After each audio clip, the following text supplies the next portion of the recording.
It's Craig. It's Craig. I heard you say Craig in person, but I didn't hear it in the recording. So, I'm Craig. hey, Craig. Hey, Craig. Craig. Well, anyways, Craig is here, and we're back for another episode of The Rules, Jewels, and a D&D Schools. Same cast as always. Me, Eric.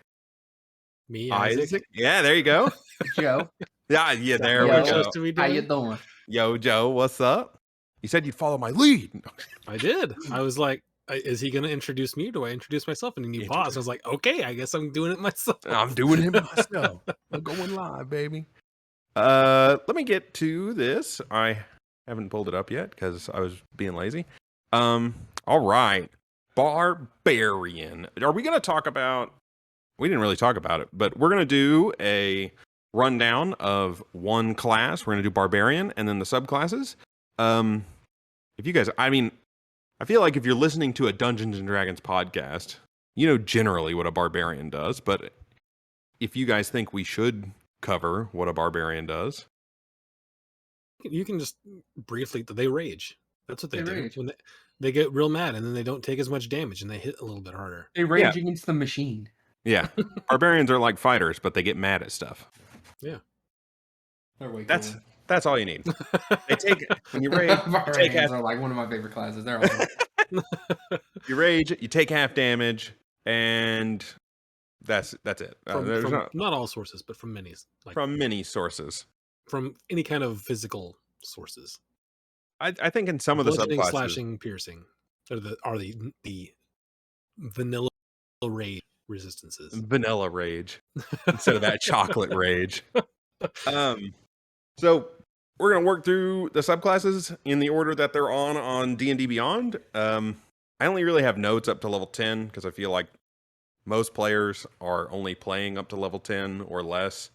But if you guys feel the need to talk about the stuff past level 10, I'm more touch on it.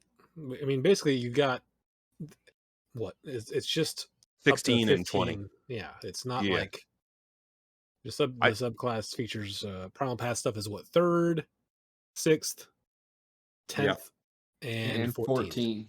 Yeah. So those are really the levels we're talking about. Yeah. So I guess we'll start with ye olde Ancestral Guardian. All right. I think Ancestral Guardian is pretty awesome if you're going to be the tank. Yep. Yeah, I think it is. I think it's very strong if you're going to be the tank. That's what it's for. It is a tank and like protecting your teammates kind of thing, right?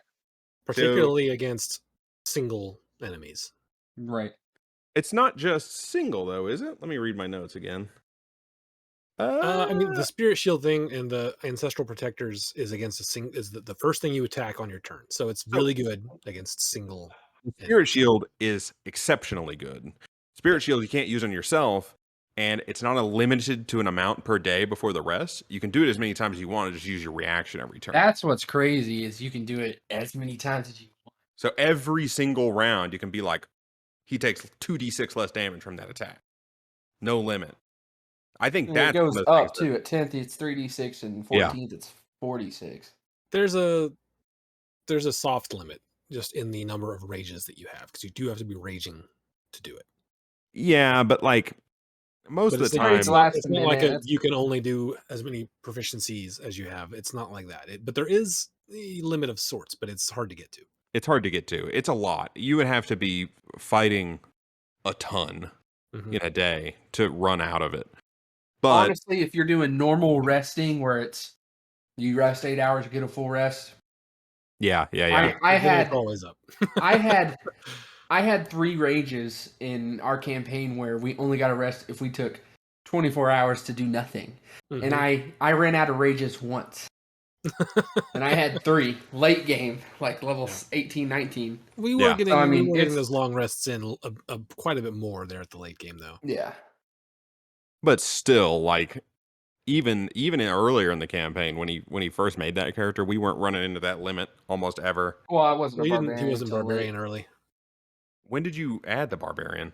I think I was like level 12 or 13 in Fighter when I took. Oh, okay. Well, shows how much I was paying attention. He's getting mad over there. He does that. He's always done that. That's what he does. I would say that, so Ancestral Protector, that's a really awesome skill. That's a really awesome part of this subclass. Spirit Shield, great part of this subclass. This subclass is super good. Consult the Spirits is situational, but the other two make up for it. The other two definitely make up for it. Yeah. Consult the Spirits is definitely a campaign specific type of thing. If that's the thing that you're going to need to do in your campaign, it's great, and if it's not, it's useless. Yeah, like the thing is it's like there's another one later on, but it's like just a worse version of a spell effect.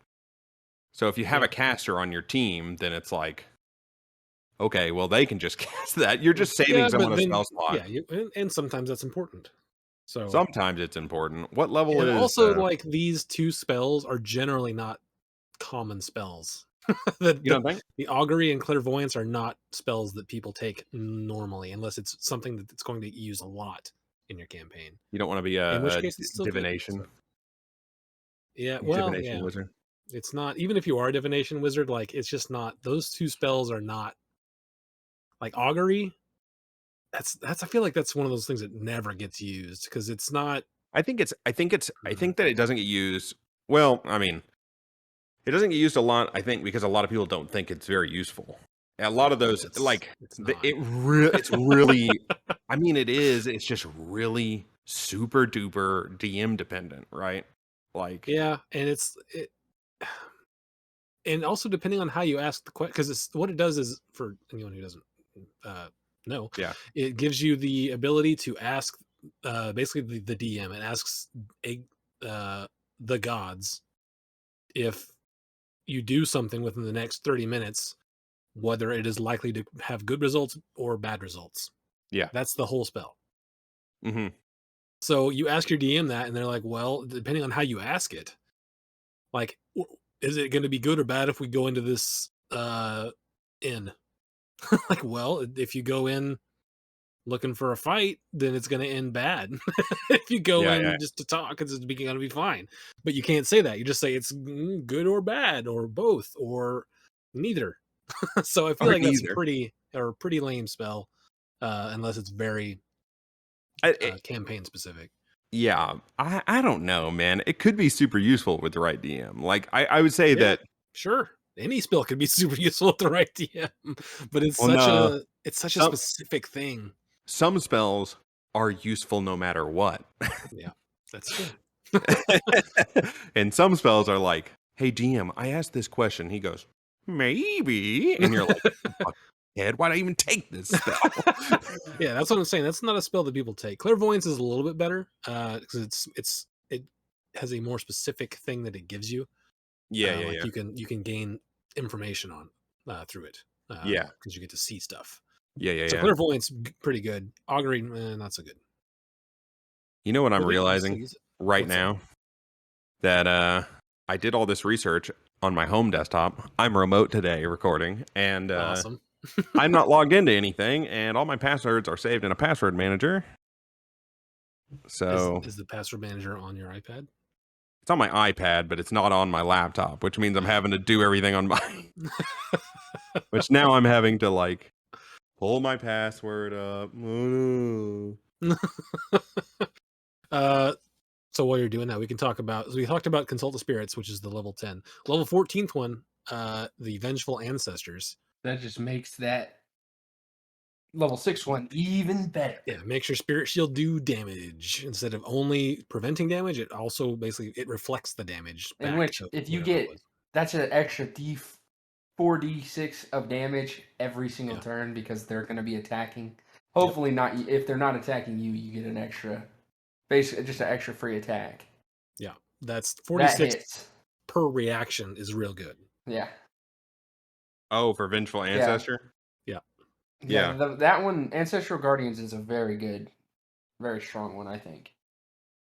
Yep. Now, I think when I was looking through these, I was like, if I were to play a Barbarian, which one would I pick? And this was one of the top 3 for me. Yeah. It's very cool. I would say that, yes. Huh. I don't think I would have. I mean, it's very good. I'm not going to say it's not good. It's exceptional. I don't think it's one that I would personally play, but that's not what we're here for, baby. I guess it depends on if I'm the tank, then this is one of the top 3. Yeah, if I had to be a tank, this would definitely be one of. Barbarians are just better tanks than fighters. I feel like most of the time. Yeah, it's debatable, but If it's just like a taking damage thing, If you're fighting a lot of magic stuff, it can get a little tricky if you don't have the right prime path. yeah, for sure. Depends. Yeah. D&D is a dynamic enough game that you can make an argument for almost anything to be almost anything in the right circumstance. But But I know, like, very good tanks. I'm playing a fighter, and if I take 30 damage, I'm not reducing it. So it's just like, yeah, okay, yeah, that hurt. True. But you generally have a higher AC. Yeah, true, I guess. Actually, one of these, I think it's the next one. We want to move on to the next one. Do you guys have anything else to say about this one? Battle That was it for me. Ranger. Okay, yeah, I didn't have this one's really super good, but not one of the ones I had a heavy opinion on. This one is super weird. This one it's from I think it's from, I don't remember which book it's from, but it's not from a regular book. It's from an adventure book, I believe. South Coast Adventure Guide or whatever, right? And it's dwarves only. I do not like this one at all. Dwarves only. I wrote in my notes. Battle Ranger, dwarves only. Not sure who would pick this. Yeah, I don't know who would This pick one, this. this one is like terrible. This is a theme good. character. Yeah, it's a theme character. This is a theme Like, character. I'm a dwarf because a lot of the spiked stuff, armor. Great. yeah, a lot of the stuff that it does, spiked armor. Okay, if you're not grappling anyone, it doesn't really do anything. Yeah. It doesn't even really give that amazing AC, 14 plus dex with a max of 2. Yeah, so maximum of 16. That's not even that high of AC. Especially when, wait, I don't remember. Does the let me double check. Yeah, I think that the spiked armor counts as armor, so you don't even get like your normal barbarian stuff, right? Let me double check. No, probably not. And I actually didn't. Yeah, check. Let's have this Spiked long rare type of armor. Rare type of armor.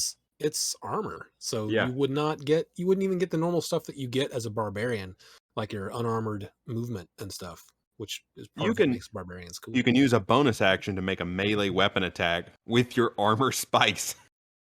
Yeah, so the whole bit is like you got spiky armor, and you can do a little extra damage by ramming your spikes at people. That's it. Yeah, you grapple people, or you just like run into people. You know what really sucks? The level 10. Oh man, I could dash as a bonus action if I'm raging. So you can dash up and spike them with your armor, guys. Yeah, can't you?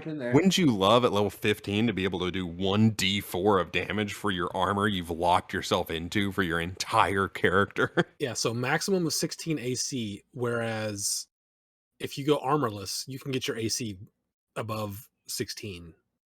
If you're statted correctly. And you know what's funny? As much as we're like ripping this one right now, I don't think it's the worst one by a long shot. Really? Yes, I don't think this is the worst one. I think this was the worst one for me. I don't think this is the worst one. I started reading, I was like, oh, cool, spiked armor. And I kept reading down. I was like, but it's not good, though. I wrote down, it's a really lame Thorns barbarian. Yeah, pretty much. Like the worst form of Thorns. And if you're listening to this and somehow you don't know what Thorns is that's like damage. Diablo, reflective damage. Yeah. So, yeah, you just get the spiked armor, which you can do a little bit of like 1d4 extra piercing damage. Oh man, it's not great. Not very good. If you grapple someone, you can do I think a d6 of damage to them. At level 10 you can dash as a bonus action. At level 6, when you reckless attack, you gain temporary hit points equal to your con modifier. That's the coolest thing about it. You get some temporary hit points. Like even that isn't very good. When you reckless attack. That's every turn potentially. You can get temporary hit points equal. You can get 5 temporary hit points every turn. That's not bad. If you have a 20 con. Yeah, if you have a 20 con. But that's like it's not terrible. It's not. But I don't like it. I don't think it redeems it. I don't think it redeems it. No. I don't think there's that is the best thing about it. And then spike distribution at 14, whereas is the true Thorns damage where if you get hit. then the attacker takes a whole 3 piercing damage But you had to while get you're through. level 14. You had to get through 14 levels of this hot garbage to give just him to 3 damage 3 per hit. extra damage around. Yeah. So you're good against monks at level 14. Yeah, something that hits a lot but doesn't do a lot of damage. That's Yep. what you're really good at. Yep. Look out, guys. My armor's got spikes on it. No other civilization in all of D&D ever thought, I'm going to put spikes on this armor. Well, it's Dwarves dangerous. only. They did say it does say that, like, obviously it's campaign specific. Like, if I wanted to play this and I didn't want to be a dwarf, I think honestly, like, the dwarf thing is one of the things that hold it back the most, because if you're optimizing, sorry, for me, because if you're optimizing a character, dwarves are okay, but they're not amazing barbarians. I don't even think thematically they're a cool barbarian. I don't think anything that thematically is a cool barbarian where your whole thing revolves around wearing armor. Like, for me, barbarians are like, I'm a barbarian. I go into battle without armor because I'm cool. In a I'm sense, just mad about things. Thorns make sense for a barbarian almost, right? But it's just implemented very poorly. Like a Thorns style barbarian, I think would be cooler fine. I think it would be cooler on a druid, like a melee, like a druid whose subclass was built to be a melee heavy. Yeah, and you like sprout thorns on yourself. That seems way cooler than this barbarian. I could see that. Yeah, yeah. Ugh, Battle Rager, not my favorite. Battle Rager, solid 5 out of 10. Yeah, it's like a 2 out of 10 for me. I do not like that one at all. I think it's a mid. I don't like playing dwarfs. I don't even mind playing dwarves, but armor. But the fact that you have to be a dwarf to play the subclass is a negative for me. The only good thing that about this that I'm like, oh, that is really cool. Sword Coast Adventure Guide, by the way, is the temporary hit points every turn. But it takes a while to get there. It doesn't redeem it. No, it doesn't redeem it. 4 or 5 for me, I'd say. It's middle of the pack. Like, it's not. It's like 2 or 3 for me. It's not awful. It's not good. It's pretty awful for me. And if we're gonna rate them by 10, Ancestral Guardian is like an 8. Ancestral Guardian, I'd give it a 9. For a tank, I'd say 8 or 9. Yeah. If you're doing anything else as a barb, if you're like not filling that specific tank role, it gets a little bit worse, but it's still. I think it's still. There's better things. If you're trying to do damage, there's definitely better subclasses. All right. Next, we got Path of the Beast. Okay, this is one that I actually had quite a bit to say about. Okay. Because I think that this is probably one of my top picks for Barbarian when I read through this. And I say that because, like, so Form of the Beast, 3rd level, you get to choose from Bite, Claw, Tail, right? Mm-hmm.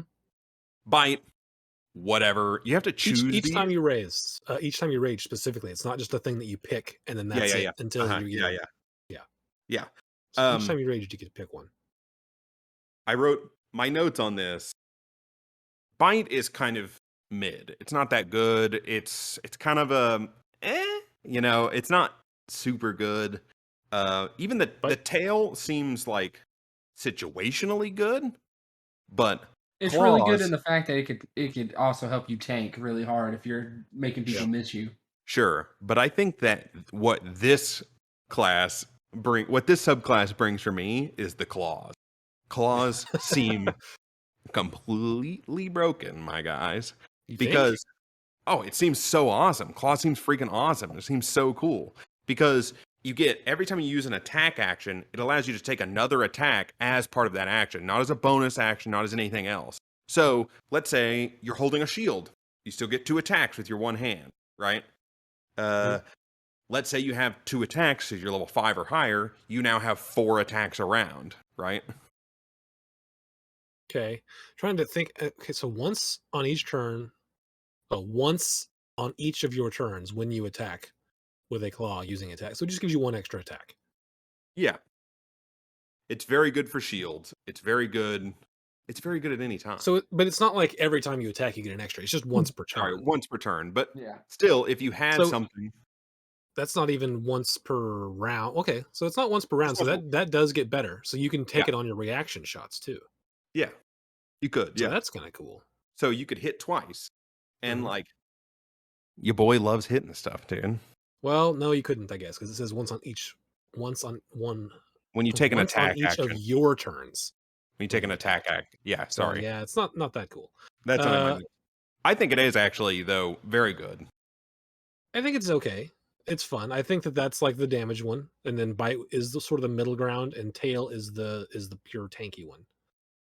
So bite, you do a you can bite as one of your attacks, and it deals So 1d8 piercing damage on a hit, yeah, and you get some of that you get that damage back as health. You regain a number of hit points equal to your proficiency bonus, provided you have less. So if you're below half health and you bite, then you get hit points back to you equal to your proficiency bonus, I which is don't think that's worth more it's than not the great, other two but it's things. okay. No, it's okay. Uh,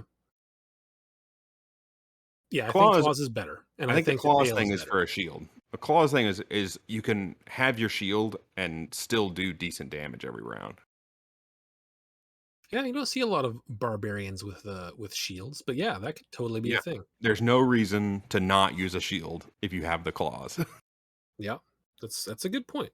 Yeah, and you Uh, get more armor, you'd be harder to hit. It's just it seems like claws seem like an all around win to me. And then the tail is obviously it's not as good tail, as claws, I don't think, but yeah. So you can hit someone with your tail for 1d8 piercing damage, yeah, and it has a reach property, so that's yeah, kind of cool. 10 feet, yep. But the big thing about the tail is if you get hit, you can use reaction to move your tail up, essentially roll a d8, and then apply whatever you roll to your AC to see if you maybe get missed. Hmm. But yeah, with talking about with the shield, I think claws is the way you're gonna want to go. Claws is the way you're gonna go. Is yeah, sorry. Yeah, you said it right. That is the way you go. You pick claws So every single time because you want to hit stuff more, yeah, and it's cool to hit that's stuff. just at level 3 though. That's just at Those are level all 3. just level 3 things. That's just level 3 things. So The level bestial 6 stuff soul. is pretty sweet too. Mhm. Yes, the level The 6. Yeah, do it you just get all of them, or compounds. do you get to pick one You get, per you each? get to pick one per short or long rest, Yeah. and it So lasts until you rest again. At which point you would pick another, or you could pick the same one. It's up so to you. there's 3 swim speed, climbing and jumping. Jumping, I mean climbing is I think the best one by quite a bit.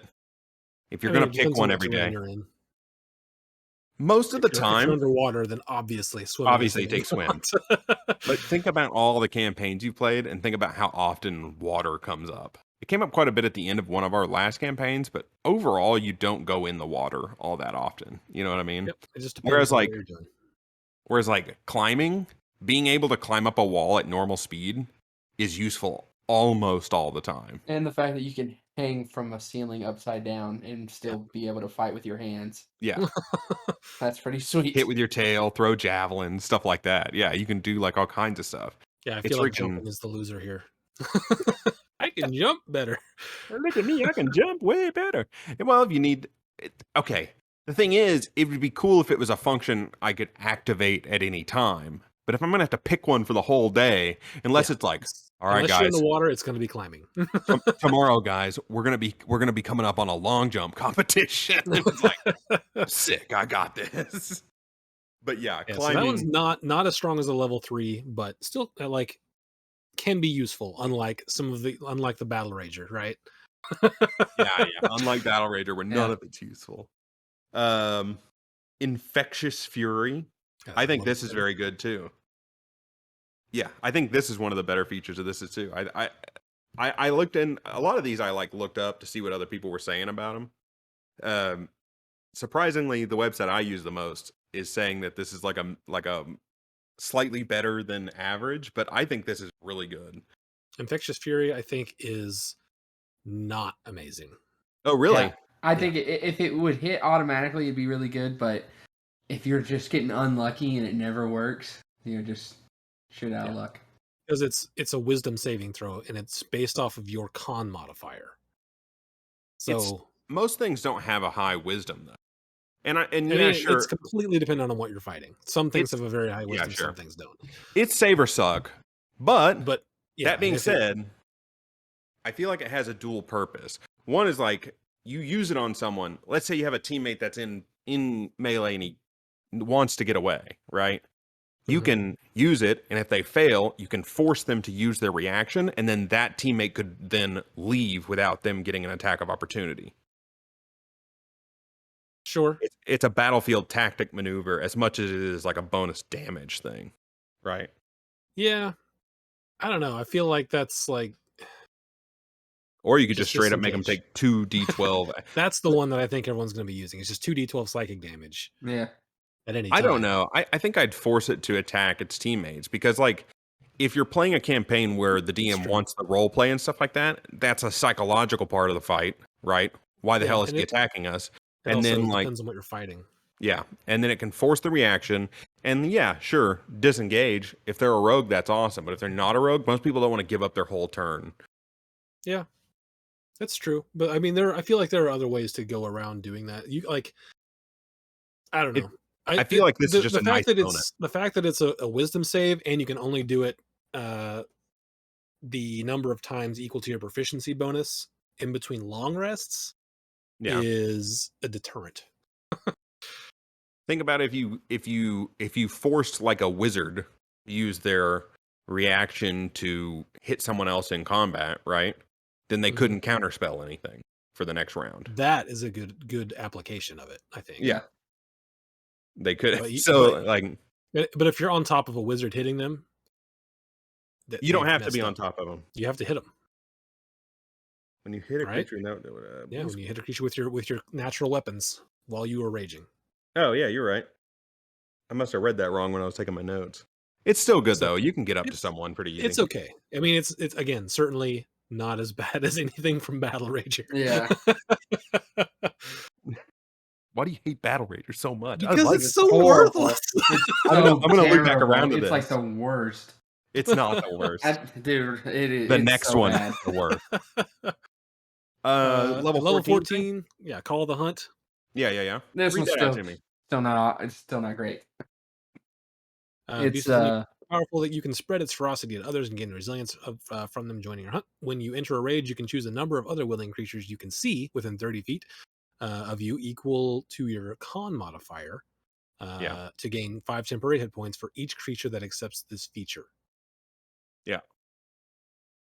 Until the So rage ends, the chosen creatures can use the following benefit once on each of their turns. The creature hits a target. When the creature hits a target with an attack roll and deals damage to it, the creature can roll a d6 and gain a bonus to the damage equal to the number rolled. So, and you can use it proficiency times between long rests.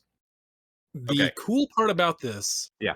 is that's a lot of temporary hit points. That's a ton. If you have a party of 6 people and they're all within range of you, Yeah. that's 30 temporary hit points. It's a ton. And you can use it on their pets or their summons too, I believe. Yeah, it's just any creatures, Yeah. any winged creatures, up to your con modifier. So I guess if you had a party of 6, you could still only do 5, but that's still 25.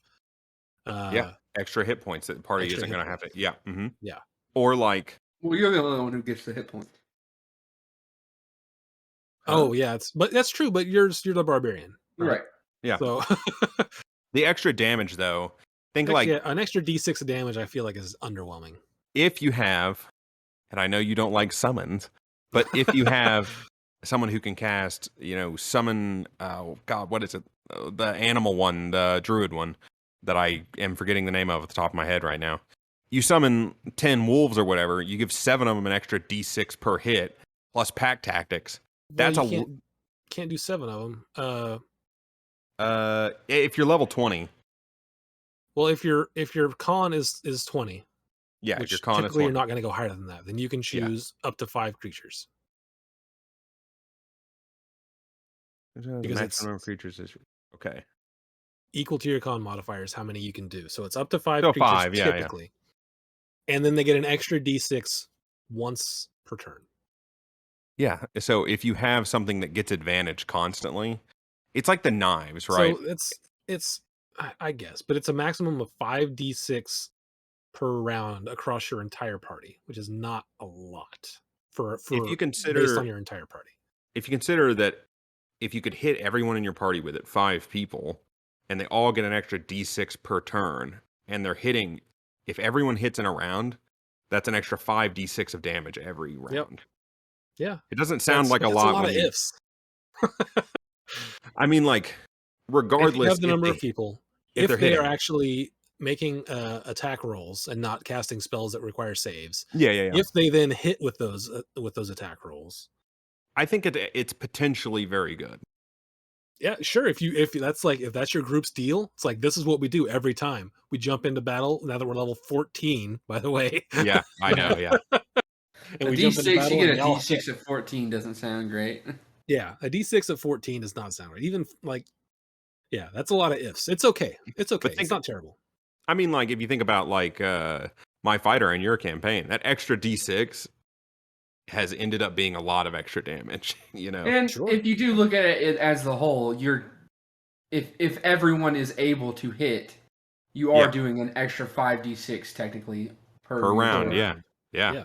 That's very which is good. pretty good. But it's just a lot of ifs is the thing. Yeah, you got to be lucky on the rolls. You got to be. I mean, You nothing's gotta be solid, enough right? making attack rolls. You gotta be grouped up within 30 feet of each other to do it to start. It doesn't work on spells at all. Well, it has to be an attack roll, so not a spell that would require a save, as opposed to like a fireball would work. Firebolt would work. But So like it would work on if most. suddenly you need to like polymorph someone or hold person or something like that, But it becomes slightly less valuable. If they polymorph someone and you gave it to them, it would still work, right? Because they'd be doing attack rolls. Polymorph is just they make a wisdom save. If you're polymorphing an enemy. Yeah, okay, sorry. Yeah. If you had to have some sort of control, some sort of spell, obviously, where they have to make a save instead of, or a fireball.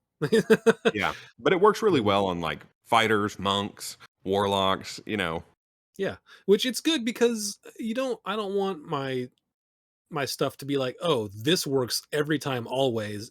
No one should ever take anything Then it's else. broken. Then it's like broken. Yeah. That's like Wish. Yeah. Why did they even make any other 9th level spell? Because Wish is so good. It's like, but overall, I like Path of the Beast. I think Path of the Beast is one of the more interesting ones that I read. I like it. Okay. I guess we'll move on to Berserker. I give let's give it a 7 out of 10. I give it a 5. I'm going to give it another 8. I think this one's really good. To me, personally, I really like this one. You changed my mind when you said the claws with the shield. I was like, okay, yeah, that actually claws with the shield, baby. Be very good. That could be very good. Path of the Berserker. Terrible. I have nothing to say about this one because it is. I'm gonna start by giving it a 1. Yeah, because it's not good. It's the worst. Sorry, Michael. I know you're listening. Sorry. Is he Path of the Berserker? Yeah, he is. Okay, it's the worst one, but like it's not even close. It has one redeeming factor, and it is again campaign dependent. Okay, but not being able to be charmed or frightened while raging would have done a lot for us. Yeah, but you know what? You know what else you could do that with? An elf. And elves they're not immune to it. They just get advantage. They're immune to being charmed. Elves are immune to being charmed. No, they get advantage. They're immune. That's half elf. Elves are immune to charm effects. I'm gonna go check. They are immune to being slept. Oh, is it that? Yeah. No, they're immune. They're immune to being charmed. I'm pretty sure they're immune to being charmed. But I'm looking at elves are half elves. Yeah, look it up right now. Half elves get advantage. Full elves get. Fey ancestry, you have advantage on saving throws against being charmed, and magic throwing my mouth. I still don't think there's no race that just flat out can't be charmed. That would be... I still don't think it's worth the point of exhaustion every time you frenzy. Yeah, especially if you are playing by rules like we play by, where your long rests are a little harder to come by.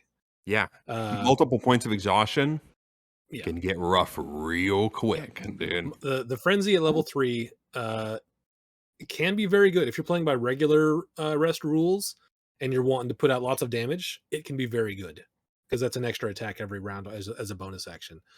But if you had to get in, you can rage 3 times at level 3, right? Mhm.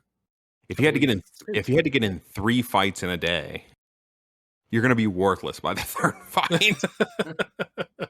Yeah, definitely. So if you're getting like normal, like a sort of more tame campaign where it's roughly like 1 fight a day and you get to long rest in between each one, that can be amazing. That's a lot of extra attacks, especially if you're using a big weapon. I actually didn't Mindless Rage even. at level 6, I think, is the most it's the best thing about this subclass, where you Yeah, cannot be charmed or frightened, because that is a big weakness for most martial classes.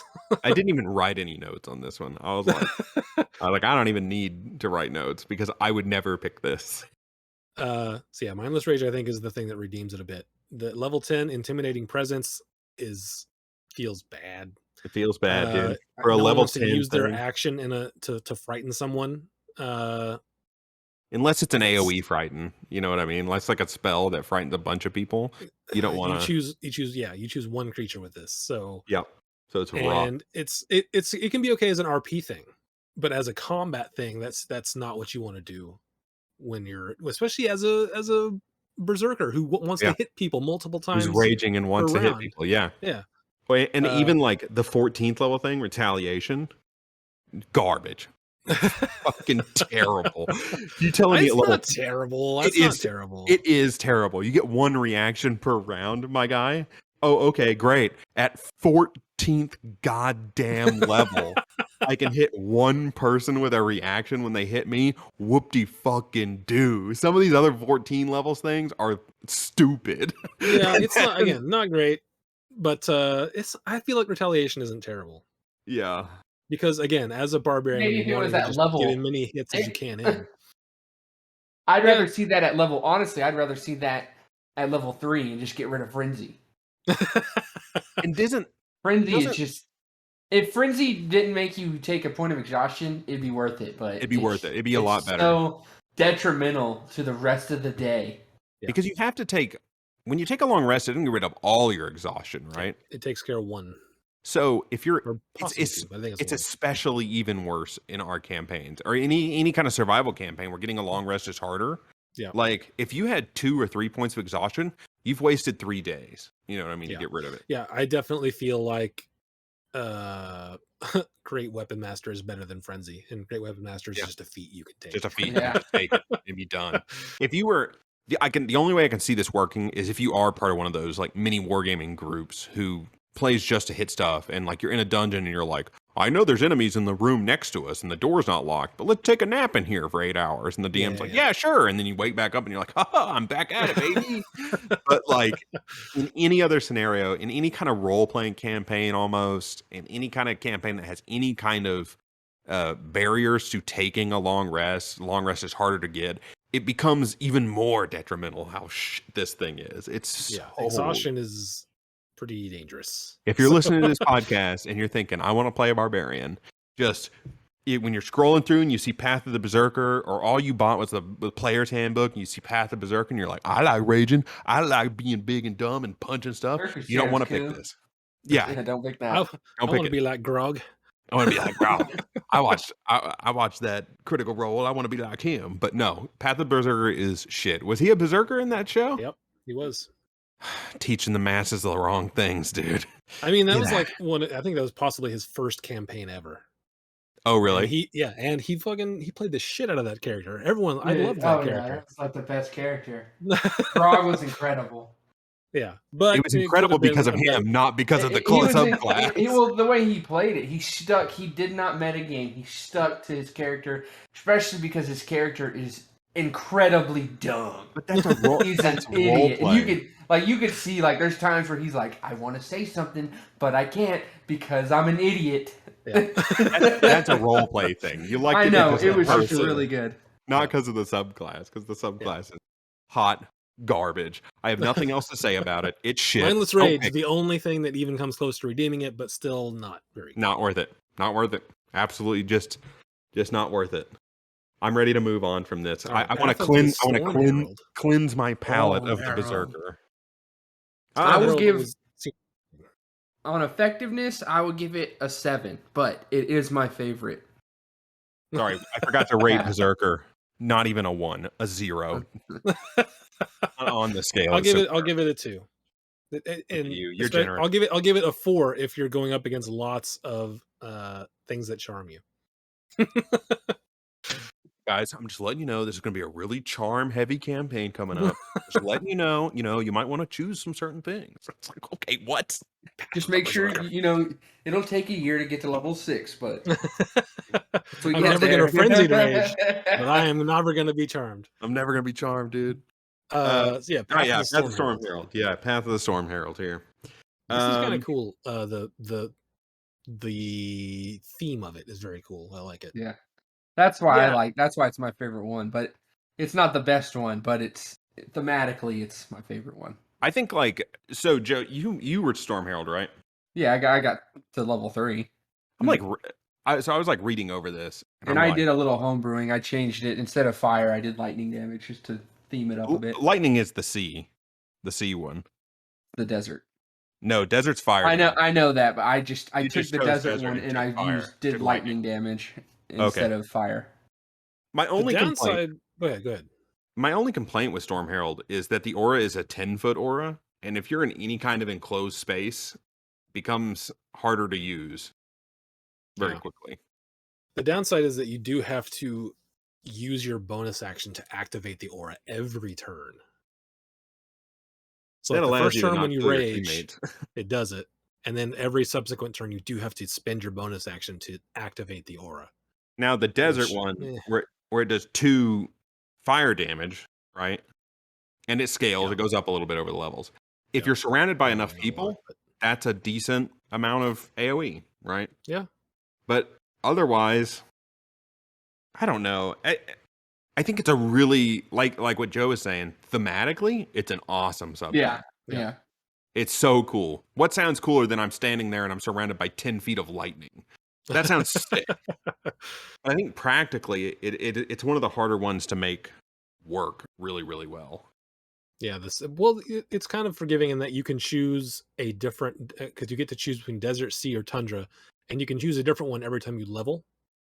So as you get to those higher levels and the things add things, you can sort of pick a different one, which is kind of nice. It's a bit forgiving.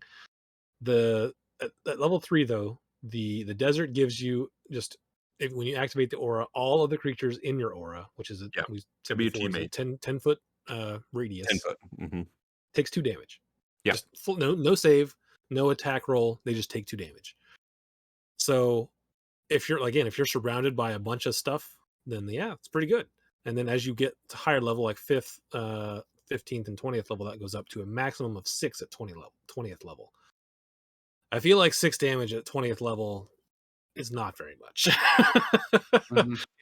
It's not, but it's like free damage, right? Yeah, that's why it's so low. Is because there's no chance that you can avoid it unless you've got like immune to fire. If you got 4 people around you, Sure, but I feel like at 20th level, you're doing well more than that, just swinging your hammer as a bonus. Yeah, action. but you're only hitting one thing. Sure, but you would have to be completely surrounded to balance that out. And 10 foot's a big enough radius that as long as your teammates aren't near you, you could potentially hit quite a few creatures. Yeah, and that's another downfall of it, is if you have other melee classes in your party, it's like, well, that's not really worth it. I'm going to activate this, but it's going to blow you up. That okay? Yeah. Well, I had that discussion a lot. A little better, where it's not automatic damage. They have to make a dex save, but it's 1d6 lightning damage at 3, and then at level 20, it's 46 lightning damage. Yeah. That's a lot. Yeah. Yeah, but that's at 20th level. Yeah, and that's against one creature. Dex. So you don't have to put your party at risk for it. Dex is one of the higher skills in most enemies. So like, there's a higher odd that they're going to save. Depends on what you're fighting. You could be fighting a caster. You could be fighting a caster, but the casters aren't going to be punching you in the face. They're going to be like standing back and zapping you. Sure, you're going to be up in their face. They're going to have to run away from you. You're faster than most other things as well. I suppose. So you just get in range and you go bonus action 46. Bye. I don't think it's. I don't think out of all of them, thematically, it's the one I'd pick. I think that the sea and the tundra one definitely the coolest visually. Oh yeah. Plus, no matter how good deserts were, Who likes deserts? I'm The third a one barbarian from Act 2 of Diablo. I don't want yeah. that. Only Act 5 from Diablo is where the barbarians are. That's Tundra. Yeah, which is the third one. Tundra is just not good. You don't I think so? it could be good. Especially if you are playing more of a support barbarian, which is a little weird, but it's a thing you can do. It's far better And defensively. 6, I mean, at third level, that's 2 temporary hit points per turn for everything within your, like, if you got a big party, that's a ton of Yeah. healing. Yeah, and if you're at, It's not, I mean, Does again, it, it's 6. does it stack or is it just two? It's all temporary hit points never stack. So Okay. They never stack. it's just 2, 2, 2. But it's 2 every round. You just got to not be near your enemies because they'll get it too. Which, yeah, at third level, 2 temporary hit points can be the difference Quite a between bit. life and death. Yeah. At 20th level, when it's 6 temporary hit points, that's when I'm like, oh, geez. The reason I didn't, if you're in a big party where this would be worth having, yeah, someone else is going to have a better way to give you temporary hit points, most likely. I'd say the reason I didn't talk about 20th level stuff is because it's either super broken or super not good. And not very many people are getting to level 20 anyways. Yeah, I mean, that's just how it scales. Wanted to make sure we mentioned it. But yeah, mentioning it, sure. But it is pretty good up to like even 15, right? If you could give 5 temp hit points to everyone in your party, that's not a lot, but it's not nothing either, you know? Yeah, and it depends again on if you have someone else in your party that's giving you temporary hit points. Like if you've got a Twilight Cleric, then this is worthless. Yeah, sure. But if you don't, and this is your only source of temp hit points, up to 15th level, it's a good amount. It's a lot if you spread it across the whole party, and like it doesn't really cost anything, right? Yeah, just costs a bonus action. It's just a decent defensive option. I still feel like C is the coolest of those 3. Oh, it's the coolest, but maybe the least useful. Depends on if you're fighting one thing, it's the most useful. If you're fighting lots of things, it's less useful. Yeah. At level 6, Storm Soul. Yeah, Storm Soul that grants you a bonus even when your aura isn't active. I think you can again choose between Desert, Sea, and Tundra. I think this is where the desert one pulls ahead. Resistance to fire damage is pretty good. Yeah, because that is by far the most common type of damage in D&D. Magical damage. Yeah, there's a lot of fire damage. So there's a lot of fire damage. But again, if you're playing something that's homebrewed, your DM can just be like, well, there's not going to be that He'd be a fire dickhead damage. if you were like, hey, DM, I'm going to do the desert one. I'm going to get resistance to fire. And he's like, yuck, no fire, whole campaign. You'd be like, everybody does ice balls. Everyone does ice balls. I was like, yeah. That'd just be that's a dickhead DM. That's not not that it's a bad option. The C one I kind of like. Again, campaign dependent, but gaining resistance to lightning damage is okay. But being able to breathe underwater and having a swim speed of 30 feet that can be game changing if you're underwater. I think that this is like the swim speed on the last one, where it's like, it sounds really cool in theory, but if you're not playing an ocean, like seafaring themed adventure, this isn't very useful 90% of the time. Sure. But if you are, it's so incredibly useful because if you have a swim speed, I don't think you get disadvantage on attacks underwater. Being able to, which is a huge deal. I'd say your 6th level. Remember that cloak that I got, that magic item in the Cloak of the Manta Ray, I think is what it was. Yeah, that was incredible. I don't know how rare that magic item is, but I can't imagine it's super rare. And as your DM wants it to be. Yeah. And it's far superior to this. And it's just an item, right? You just have it. It's not something that you're stuck with forever. Right? Yeah. If you pick C, that's all you get. You're not changing it to one of the other ones, right? Well, you can change it the next time you level. Yeah. Oh, can you? Yeah. And it's not like you pick desert from level 3 and sea from level 6. You can change them, but you only get desert or sea from both. Okay. And so then if you're taking sea already, and then you're like, hey, we're going to be in the water soon. You're like, oh, I'm sticking with sea. Go with sea. Yeah. If you can change it every level, maybe it's got a little more utility, but it's thematically, it's the one I'd pick probably. Or that one or Tundra. Sounding for sure, yeah. Tundra, you get cold damage resistance. Yeah, cold damage resistance. Don't suffer the effects of extreme cold, which is good for like a survival style campaign. Yep. And you can touch water and turn a 5-foot cube into ice, which melts after a minute. Yeah, it's just worse Breaking shape all water. blocks. Breaking them all. The next sentence is specifically for Eric. This action fails if a creature is within the cube. In the cube. I know, I read that. Man, shape water, you can't freeze stuff that people are in either. Yeah. I don't know. Like, it's a neat touch. It's like being able to light stuff on fire if you're a desert person. Except that, like, more often I need a campfire than I need a 5-foot block of ice. Maybe you're just real thirsty and you're like, you know what sounds real nice? Some Cold iced tea. Cold iced tea, dude. Or like you go, create water on top of me, and you jump up and touch it. And then it falls on the guy in front of you. Remember? Yes. Yeah, I remember this story. It's great. Yes. Yeah. That's all you'd use it for. I don't it's just like an addition. The only thing is you'd have to have somebody else create the water. Yeah, I know. You'd have to do it with shape water too. Because when are you going to be in a situation when there's 5 cubic feet of water above someone's head that's sitting in free air, ready to go? Like, oh man, good thing you're standing under that bubble of water. You'll never see this coming.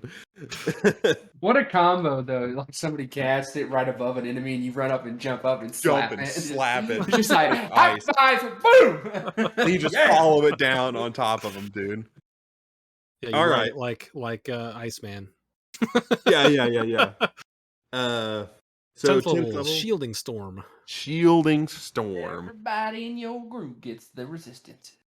I think it is situationally super good against like dragons, breath weapons, and stuff like that, right? Yeah, it kind of makes it to where you don't. I mean, it is and it isn't, because normally if you're trying to go up against a dragon breath, you're like spread out so we don't all get hit with it.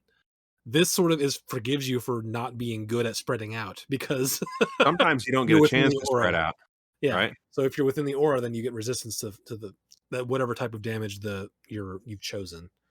Yeah. So if a dragon shows up wildly and randomly, like it does in your campaign, and it happens to be fire, suddenly 3 people get breath weapon, and you're like, oh, psych, resistance. Yep. So that seems like pretty good, but not amazing, because it's not something that you're like, let's group up for this. Let's group up for this fire breath so we can have resistance. But then all of us take it. So yeah. Hey, half's better than full, right? It's okay. Shielding Storm is okay. It's okay. Yeah, it's okay, not amazing. But sure. Raging Storm. At 14th level deal. I mean, I didn't really actually read Desert wins. Like, if you're level 15 and you hit him with that 15 damage instantly. Yeah, I mean, the reaction, force, and dexterity takes fire damage equal to half your barbarian level. Equal to your barbarian level. Is equal to half. On the creature takes fire damage equal to your barbarian level. I'm reading, it says the creature takes fire damage equal to half your barbarian level. Yep. I'm on the wrong site. Yeah, full? Yes, it would definitely be the best one. Man, I'm about to say, I was like, that one's awesome. Oh yeah, no. If you I got my hopes up. It has a dex saving throw component, which I always think kind of it's the most common one, like I said earlier, but it is a decent amount of damage. It's not it's the best one of the 3, probably. Unless you really like knocking people prone, which is unless you really like knocking people prone. Well, you get advantage. So that the people from a distance are screwed. Force that creature that's true. Yeah. Knock prone. Tundra is not bad either. Making something is, if you don't want to grapple, but you want to make their speed 0, that's a way to do it. That's a good like tactical one. Yeah. You make them not be able to move, and then they can't leave you and go attack someone else, right? Yeah. Yep. I only have all those take a reaction, so I feel like the level 14 thing is again fairly underwhelming. Yeah. Oh, out of all the things it does, it like Raging Storm, the choices at 14th are the worst. Yeah. So, but thematically, I rank this very high, but mechanically, it's not terribly great. Together, I'd say it's a 7. I give it a 6 overall. Overall, what'd you say, Joe? You got 7? Okay, yeah. I think that's about right. Like it's not overly powerful, so it's not like the choice I'd take for like optimization, but thematically it's super awesome. So it kind of brings it up a little bit. Yep. All right. On to the next one, we got Yep. Path of the Totem Warrior. Path of the One of the Totem. top three got to be. If You you're the take tank, the bear. yeah, You if take you're the the tank, bear. then you take your bear and you're resistant to everything except for psychic damage when you rage, and then that's the easily the best one of these. I read through these different ones. There's bear, eagle, elk, tiger, and wolf. And bear is just so far and away. It's so far and away the best. Yeah. I Uh, take half damage to everything. I win. yeah, Yeah. that's The other ones aren't easily the even best like one. close. Yeah, like being able to take a dash as a bonus action. I mean, just that's not great. Take Yeah. 2 points, take 2 levels in rogue, and you can do that. Especially if you're like me and you roll extremely well throughout the entire campaign on your health rolls, and you get like 328 at level 20, then you Yeah. have 600 and something basically. Yeah, the elk having if you're not wearing heavy armor, your walk speed increases by 15. That's not bad, but like mobile feet is better Yep. overall. You lose a little bit of speed, but it has other things that make it better. Yeah. The tiger, while Jumping raging, again. you can jump further. That's worthless. Yep. And the wolf, while you're raging, this one is actually makes an argument, but I still don't think it's better than bear. It's But the wolf pack makes it to tactics. where pack tactics, yeah. So anything within 5 feet of you, your friends have advantage on melee attacks against anything within 5 feet of you. So that's pretty good. But Yeah. most of the time, you're going to be flanking and you're going to get that anyway. Yeah. So yeah, bear takes again Bear far and is away. way better. Yeah. Bear is so much better than any of the other ones. You're taking Totem Warrior to get bear. Yeah, Not for anything exactly. else. It should be Path of the Bear. Path of the Bear. Yeah, it should just That's be called all It it Path should of the just Bear. be Path of the That's all Bear. you need. Yep. 6th level. Again, it's based on which animal you choose. So at Yep. bear, which is the only one you're going to choose, your carrying capacity is doubled, and you have advantage on strength checks made to push, pull, lift, or break objects. Not a big deal, but you took bear for something else, and whatever you took bear for, the thing before, is better than anything you're going to get at level 6 for any of these other things. Still, For sure. So you're still going bear. Yep, you're going bear again, dude. Can you choose different ones? No, if you get this is one of the ones I didn't animal. get. I didn't get a chance to go over very well. So you only get one animal. Then you take same bear. animal you selected at 3. We don't even need to go over the rest of this crap. The rest of the stuff is useful. The tiger one's pretty good. You get to choose 2 skills. Well, at level 6. It says you can choose the same animal you selected at 3rd level or a different one. So yeah, if you can choose a different one. Based on whether or not that changes your level 3 one or not, you could have something different. So we can at least talk about the different aspects. Eagle is actually pretty good. You can see up to a mile away with no difficulty, able to discern even fine details, as though looking through something no more than 100 feet away from you.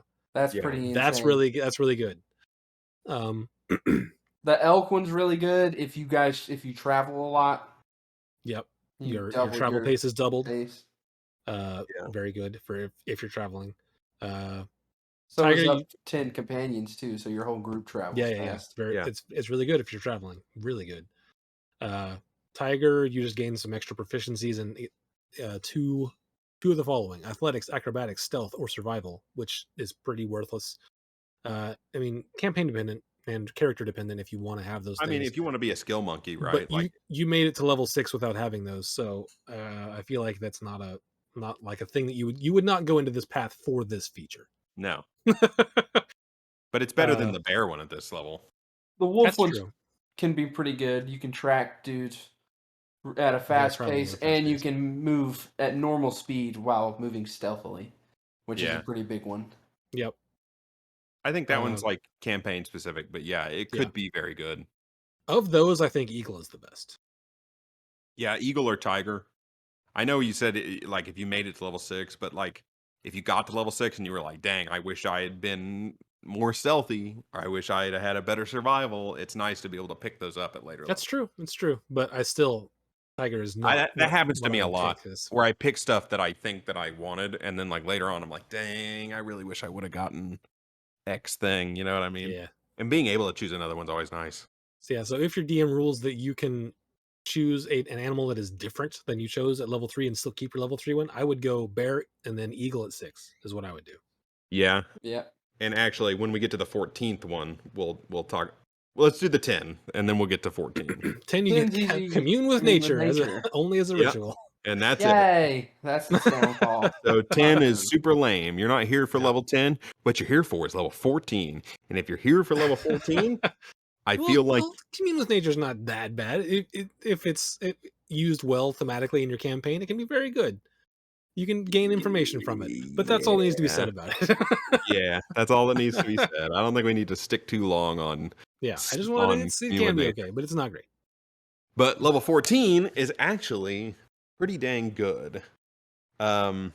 Actually, a few of these seem very, very good. Eagle is pretty big on Eagle 14. is big. You can fly. You can fly when you're raging. You get a fly speed equal to your move speed.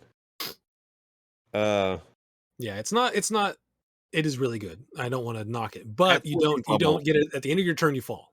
You can fly again on your next turn, but at the end of your turn, you still fall. Yeah, but if you're in a fight against flying enemies, a flying wizard, something which wouldn't be uncommon at 14th level. You could get up there and grab onto somebody or something.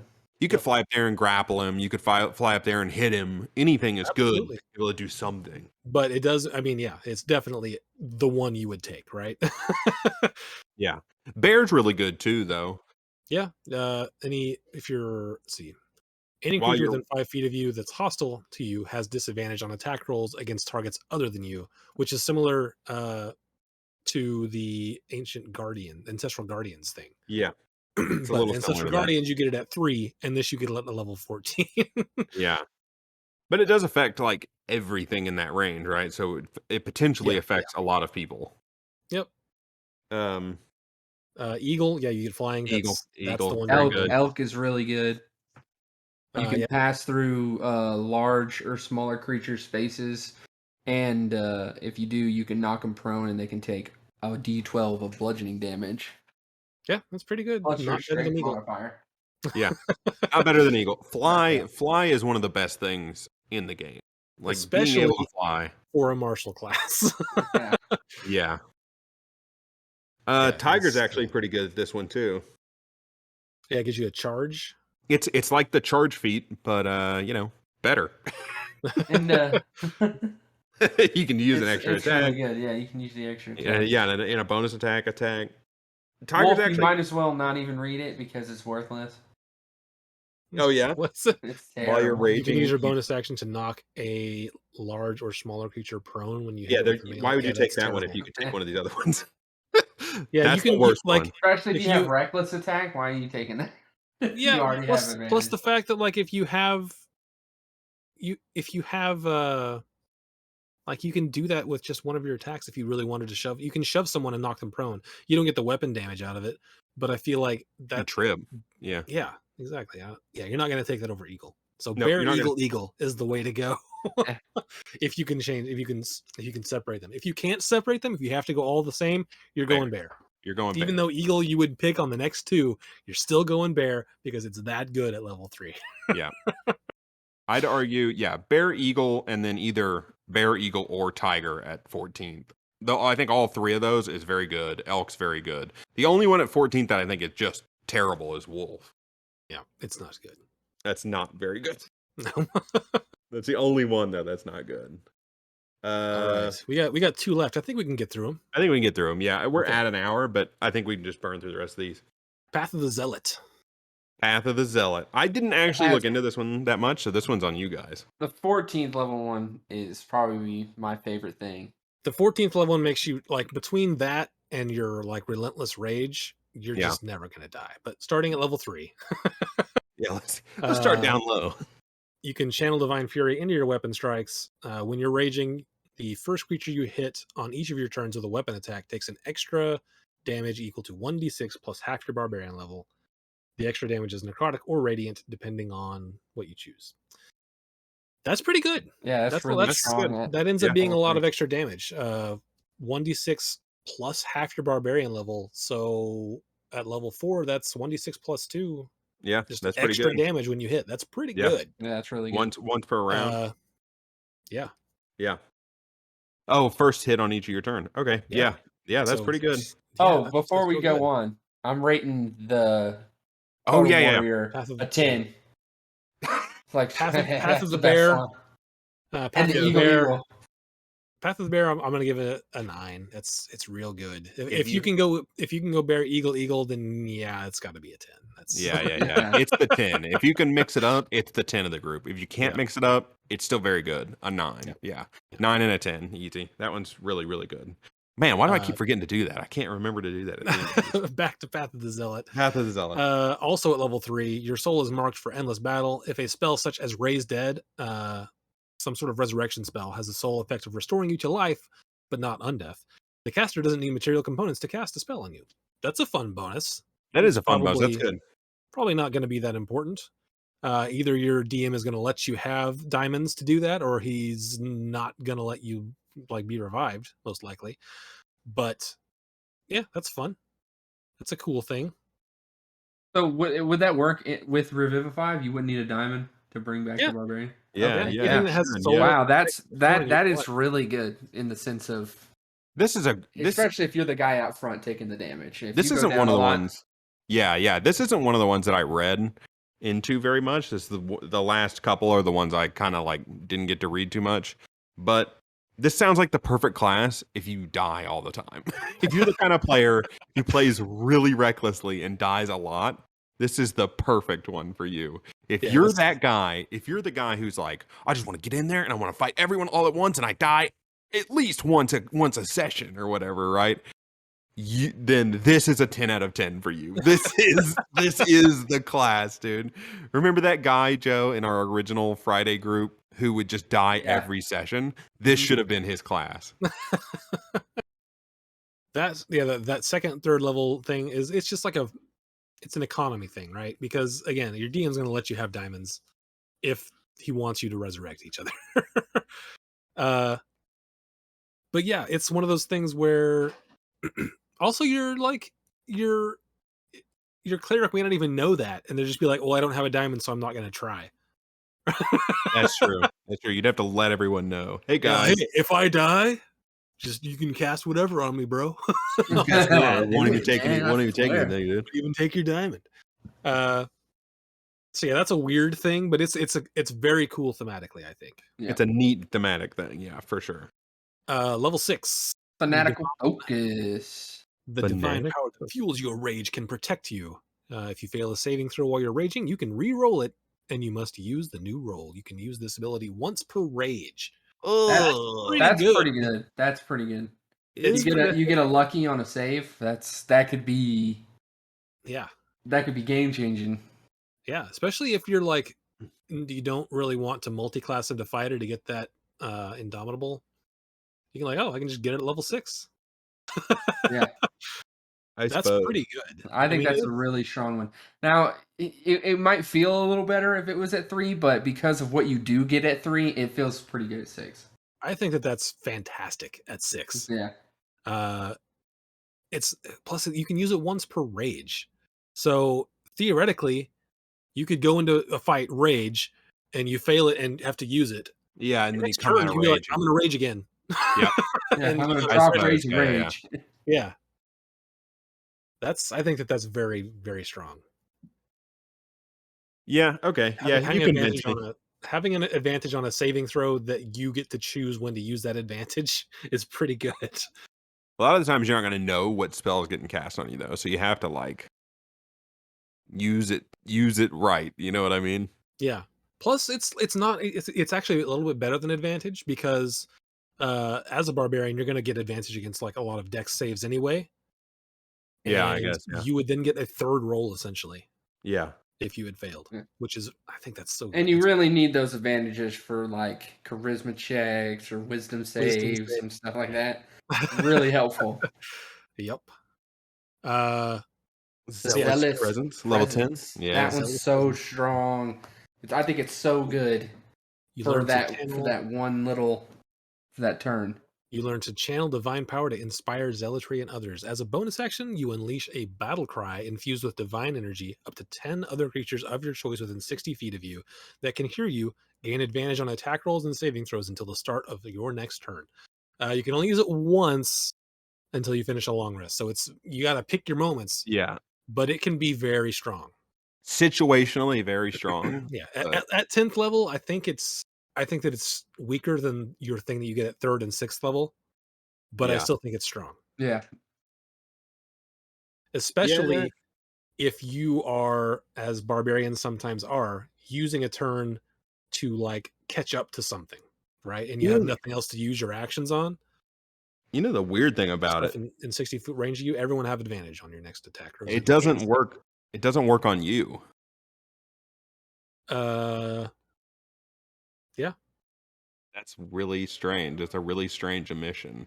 that is a It strange. says up to 10 creatures of your choice that can hear you. It says up to 10 other creatures of your choice, Oh yeah, you're right. It does say that. Yep. Yeah, which that's is a really. little weird.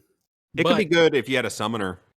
Again, that's one of those things where that's why I think it's a little weak, because generally you're going to be using that bonus action, especially if you're great weapon master and you're getting crits or kills. You're going to be using that for an attack. But as a barbarian, sometimes you are unable to get on top of the thing you're wanting to hit, and this gives you something to do on those turns. Yeah, sure. Yeah, I mean it's not useless, but it's not. And I don't think it's like if we're fighting a dragon, and hopefully as the barbarian you go either before everyone else or after everyone else, so you can use it and then sure. you Yeah, help save people from that dragon breath. Or it's situationally very good.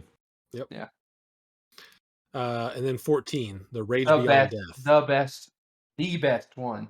Yeah. Hands I think down, that it is the strongest. the best 14th level thing you're going to get as a barbarian.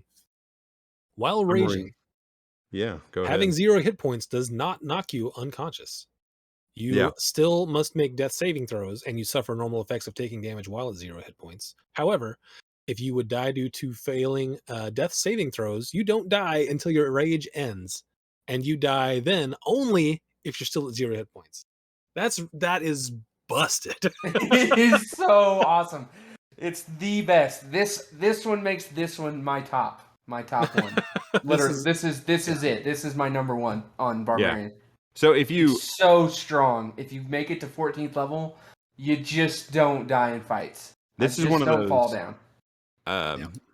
I was checking RPG Bot because I didn't read these last two. He says, drink a potion of healing right before your rage ends, and you're functionally unable to die due to hit point loss while raging. Yep. You can't go below 0 hit points. So as long as you go above 0, again, potion of healing, before your rage ends, you're fine. So once you hit 0 hit points, you no longer need to care about taking damage. There are effects like disintegrate and powered kill, which will become very scary, but otherwise you're fine. Yeah, it's that sounds super busted. Yeah, that's super busted. Especially once you get one more level at level 15, where your rage is persistent. Yeah, endless rage. You never run out. So it's just yeah. It made for one of the coolest moments in Critical Role. Critical Role, yeah. Oh, that was an awesome moment. It was so good. And, I think, and beyond this stacks with your the other thing you get as a barbarian, which is relentless rage, where if you dropped once you're level 11, if you drop to 0 hit points while raging and don't die outright, you can make a con save and drop to 1 hit point instead, which so it gives you even more of a buffer. Like you could be drop to 0, nope, I'm at 1, drop to 0, possibly save again, nope, I'm at 1, drop to 0, it doesn't matter that I'm at 0, I will start making death saves now. yeah. Yeah, it is. If you've got any way to heal, if there's a cleric, if you've got a health potion, then yeah, it's so busted. This alone makes it. This is a 10. Class good. Yeah, this makes it a 10. If you get to 14th level. Yeah. This is why I don't usually look at 14th level and above, because it's like I don't want to get stoked about the stuff that I'm never going to get to use. Yeah. Even without the 14, it's still very good, but 14th level brings it to a 10. Yeah, brings it to a 10. So if you're in a campaign that's not going to go to 10, maybe pick something else. This is good, but there's better stuff. But if you're going to get to level 20, this is exceptional. Yeah. Wow. Yeah, that's freaking super broken. Okay. So the last one, which is my favorite thematically, Path of Wild Magic. Wild Magic, why? Do you like uncertainty in your classes? It's so cool. So Okay. at third level, you get detect magic as not a spell, as just a feature you can use. Yeah, that's cool. Uh, you can use it proficiency bonus times in between long rests, Yeah. which cool. That's neat. Um, and you get wild surge. So whenever you rage, you roll a d8 on this table and you get a certain thing. And all of them are pretty cool. Yeah, they are. I was about to uh, ask, this is one of the other ones that I didn't really get to read. Are these like so actually good, or are these ones that you need to I'll read find through a them real chart quick. online? Okay. I'll read through them quickly. So it's a d8. One, shadowy tendrils lash around you. Each creature of your choice that you can see within 30 feet of you must succeed on a con save or take 1d12 necrotic damage. You also gain 1d12 temporary hit points. Like whenever you rage, that just happens. What's That's your pretty barbarian cool. level? Yeah. Two, you teleport up to 30 feet to an unoccupied space you can see. Until your rage ends, you can use this effect again on each of your turns as a bonus action. That's amazing. That is That is super incredible. good. Yeah. Oh, you trying to get Three, away from me? Nah. yeah.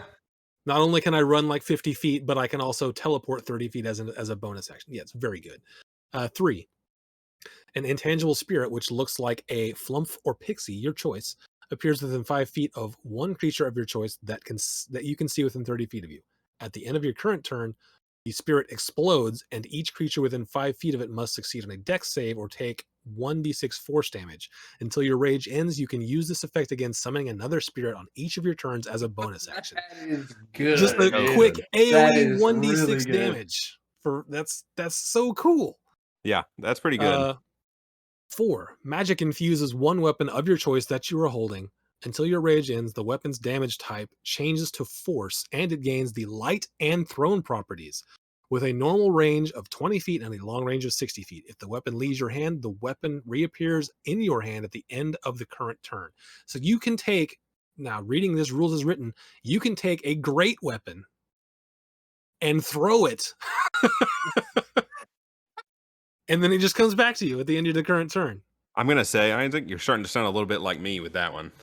I mean, otherwise, why would it say it gains the light and thrown properties? Guys, rules is written. Tell you how So this works. cool. That is awesome. That is so cool. Your dog thought that was cool too. He barked at that, dude. 5. Whenever a creature hits you with an attack roll before your rage ends, that creature takes 1d6 force damage as magic lashes out in retribution. Pretty cool. That's pretty Not cool. as fun Not as as some of the good as other the other ones, but ones. Yeah. still good. Like none of these are like, oh wow, I hope I don't get that one. They're all like, Yeah. oh okay. 6. Until your rage ends, you are surrounded by multicolored protective lights. You gain a +1 bonus to AC, and while within 10 feet of you, your allies gain the same bonus. That's also very good. Yeah. Until your rage ends, you become an RGB gamer who An has RGB shield. who gains protection, dude. You Also bust out very your good. Razer keyboard, dude. All right. 7. Flowers and vines temporarily grow around you. Until your rage ends, the ground within 15 feet of you is difficult terrain for your For your enemies. enemies. Okay. Against I was about to say anything that is trying to run away from you, that's amazing. that's Yeah. super That good. is Yeah. huge. For your enemies. If it didn't say that, I'd have been like, eh. Yeah. And 8, a bolt of light shoots from your chest. Another creature of your choice that you can see within 30 feet of you must succeed on a con save or take 1d6 radiant damage and be blinded until the start of your next turn. Until your rage ends, you can use this effect again on each of your turns Holy as a cow. bonus action. This class is so good. That's awesome. It is like it That's sounds just really awesome. That's just at level 3. Yeah, that's just at level 3. That's all level 3. I was reading through these, and I hadn't read through a lot of the Barbarian stuff. I had read through Berserker and Totem Warrior and Zealot before, and like those are pretty good. I read this one, Path of the Wild Magic, and I was like, I want to play this Barbarian. This is the most interesting one so far, for sure. That's all at level 3. That sounds amazing to me. Yeah, it sounds like the most fun out of all of Yeah. them so far. So level 6, you get Bolstering Magic, and you can harness your wild magic to bolster yourself or a companion. As an action, you can touch one creature, which can be yourself, and confer one of the following benefits of your choice to that creature. So for 10 minutes, the creature can roll a d3 whenever making an attack roll or an ability check, and add the number rolled to the d20. So that's for 10 minutes. You can just touch someone, and then for the next 10 minutes, they can roll a d3 and add that to their attacks or ability checks. Nice. Or you can roll a d3, and the creature that you touch regains 1 expended spell slot, the level of which equals the number rolled or lower. Creature's choice. That's really good. If you are in a group of casters and you can potentially give them back level 3 spell slots, Yeah.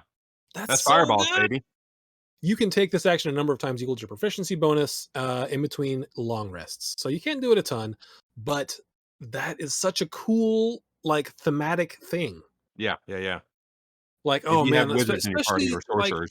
yeah. It's like we're running kind of low here. I'm low on spell slots. Come here. Come here. Let me Let give me you touch some you. magic. Here, have at least a level 1 spell slot back. That is so Yeah. cool. That's pretty good. Yeah, that's really good. If you have a lot, especially if you have a lot of casters in your party. Yeah. It's so cool. And even if you have 0 casters in your party, you're still like giving them basically bless. Yeah. For 10 minutes, which is pretty good. Pretty good. So that's level 6. Level 10, unstable backlash. When you are imperiled during your rage, the magic within you can lash out. Immediately after you take damage or fail a saving throw while raging, you can use your reaction to roll on the wild magic table and immediately produce the effect rolled. This effect replaces your current wild magic effect. So this goes back to the D8 The table chart, yeah. for Barbarian.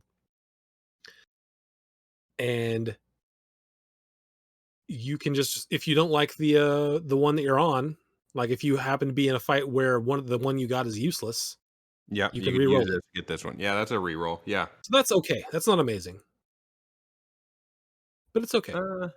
Yeah. I mean, yeah, that's fine. That's good. That's a fine level 10. I don't The feel like any 14's not great either. not a lot of the level 10s on any of these have been like mind blowing. So I'd say that's par for the course for the rest of them. Yeah, that one's okay. It's Yeah. not great, but again, it's like the bonus of it is that you can basically use your reaction to trigger one of these things. So Okay. reaction to Yeah, deal yeah, yeah. 1d6 damage or whatever, and then you Yeah. can continue to do it as a bonus action on your subsequent turns. So that's kind of where it's slightly better than This whole average. class is leaning pretty heavy on that chart. Yeah, which Okay. is great. And then at 14, whenever you roll on the wild magic table, you can basically roll with advantage and choose. Yeah. So you roll the dice twice, and you get to choose which of the 2 effects. If you roll the same number, if you roll doubles, then you can ignore the number and choose any effect on the table, which is cool. Yep. But That's not amazing. This is not your zealot level 14 by any no. stretch of the imagination. No, absolutely not. But for me, this is the one I would play, and I'm giving it an 8. I'd give this one an 8 as well. You know what? I really like how I fun think it I is. agree with you guys for the fun factor. Yeah. An 8. If I was like, once again, if I'm optimizing, no. But for the fun factor, yes, it is really cool. It's the same reason you like wild magic, any wild magic thing. Yep. I wish that the only thing I'd say I wish is that the 10 and 14th like maybe didn't lean on the same chart you got at level 3. Because if you've been playing this character for long enough to get to level 14 and all it is like another roll on your wild magic chart, I could see by that time you're going, okay, well I wish there was like some more features or some more wild magic options or something, you know. Definitely this gets like not weaker, but it gets less More monotonous. less engaging the higher you get. Yeah. But for level 3 and level 3 is just like, that's a home run for me. That's so cool. Yeah. Oh, yeah. Up to level 10. Yeah, it's a pretty solid choice. All right. Well, you guys have anything else to say about any of these classes? Anything we missed, you think? I don't think so. If you were gonna, well, I guess give me your top 3. My top 3 Yeah. out of the ones we talked about, which is all of them, is all the official ones anyway. Path of the Beast, Path of Totem Warrior, Path of the Zealot. That's top 3. Beast, Zealot, Totem Warrior. My top 3 in this order. So number 1, number 2, number 3. Number 1, Zealot. Number 2, Totem Warrior. And number 3, Ancestral Guardian. Okay. Okay. For me, number 1 is Wild Magic. That is the one that I would play today if we started a campaign. Number 2 for me is probably going to be Zealot, and then number 3 for me. That's get tough. It gets tough. It's between. It's probably between Totem Warrior and Ancestral Guardian. Yeah, fair enough. Ancestral Guardian is like one of the best all around ones, where like everything you get is pretty good. I want to go play a Path of the Wild Magic Barbarian now. Path of the Wild Magic Barbarian. It's so cool. I'm sitting here going, my next character is going to be Zelda Barbarian. That's what I'm playing next time. And I will get to level 14. You just watch. Do it in one of Isaac's campaigns, not Michael's. You wouldn't be wanting to wait 3 years to get to level 14. All right. Well, thanks everyone. Thanks for you guys for joining me again for another one of these things. And thanks to everyone else for listening. We will discuss that after, like we always do. Okay, it'll be a surprise. It's going to be a surprise. If I don't already have something in my head, it's a surprise. So, surprise week. Thanks for listening. I've been putting links to the campaigns in the description of the last few episodes. That'll continue. So if you're on YouTube, you'll be able to go to the description and find the campaigns, links to the VODs, and the Twitch pages of the campaigns we play in. So, thanks, everybody. Thanks. Bye. Bye. Yeah.